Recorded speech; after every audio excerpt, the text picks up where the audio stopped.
आलू परिवार के सभी किसान बहन भाइयों को मेरा नमस्कार। मैं CPRI मोदीपुरम से डॉक्टर ध्रुव कुमार।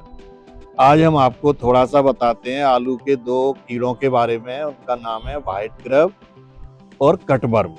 देखिए, ये जो आप आलू के कंद देख रहे हैं, इनमें आप जो अब छिद्र देख रहे हैं या छत्ती देख रहे हैं, ये व्हाइट ग्रब की वजह से हैं। ये मिट्टी में, खेत में हमारे में व्हाइट ग्रब थी या सफेद सुंडी थी, और सफेद सुंडी ने ये क्षतिग्रस्त कर दिए।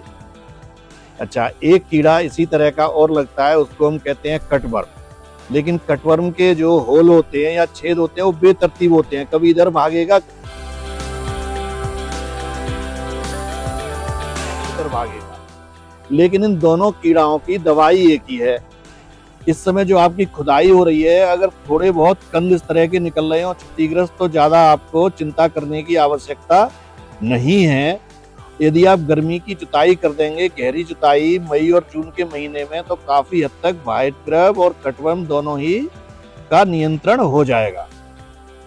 परंतु यदि आप देख रहे हैं कि हमारे खेत में इनकी क्षति ज्यादा आ रही है और हम इसका जो है रासायनिक नियंत्रण करना चाहते हैं, तो रासायनिक नियंत्रण अब इस समय नहीं होगा। जब आप अगले साल आलू की फसल उगाएं, तो आलू की बुवाई के समय या मिट्टी चढ़ाते समय केमिकल आता है फिप्रोनिल। उसके ग्रेन्यूल आते हैं दानेदार फॉर्म में, वो केमिकल आता है 0.3% में।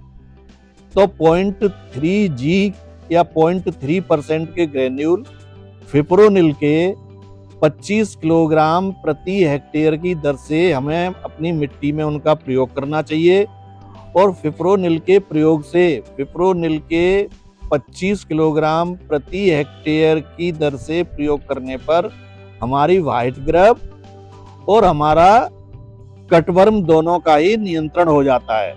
अच्छा, ये जो व्हाइट ग्रब है, ये सिर्फ आलू के कंद में ही क्षति पहुंचाती है, जबकि कटवर्म हमारे आलू के कंद में भी क्षति पहुंचाता है। और जो हमारी आलू की जो फसल तैयार होगी, और फसल हमारी 25-30 दिन की जब होती है, तो हमारे उसके स्टेम को काट के और वहीं छोड़ देता है।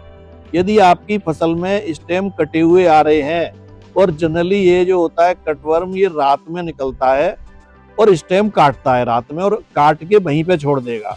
अगर इस तरह के आपके उसमें कटे हुए स्टेम मिल रहे हैं, आपकी फसल में कटे हुए तने मिल रहे हैं आपकी फसल में, तो समझना चाहिए कि आपकी फसल में कटवर्म है।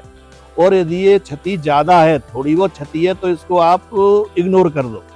यदि क्षति ज्यादा है, ज्यादा तने आपके रात में कटे हुए मिल रहे हैं, तब फिर इसमें फिप्रोनिल तो आपकी जो है आपको अप्लाई करनी है बुवाई के समय या मिट्टी चढ़ाते समय। अब आप क्या करें, अब आपकी फिप्रोनिल काम नहीं करेगी, अब आपके लिए काम करेगी क्लोरोपाइरीफॉस।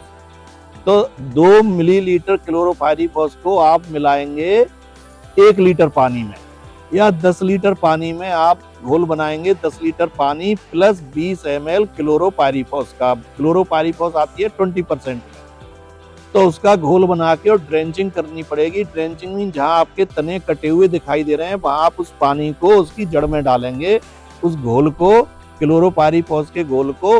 उससे आपका कटवर्म का नियंत्रण होगा। लेकिन यदि आप बुवाई के समय, आपने इस समय देख लिए खुदाई के समय कि हमारे खेत में ये ट्यूबर निकल रहे हैं, इसका मतलब है कि आपके में व्हाइट ग्रब का प्रकोप है। तो आप बुवाई के समय ही फिप्रोनिल 25 किलोग्राम प्रति हेक्टेयर डाल दें। उससे आपका व्हाइट ग्रब और कटवर्म दोनों का ही नियंत्रण हो जाएगा। धन्यवाद। प्रिय भाइयों, यदि ये चैनल आपको पसंद आई है तो कृपया इसको सब्सक्राइब कर दें एवं लाइक कर दें। Thank you.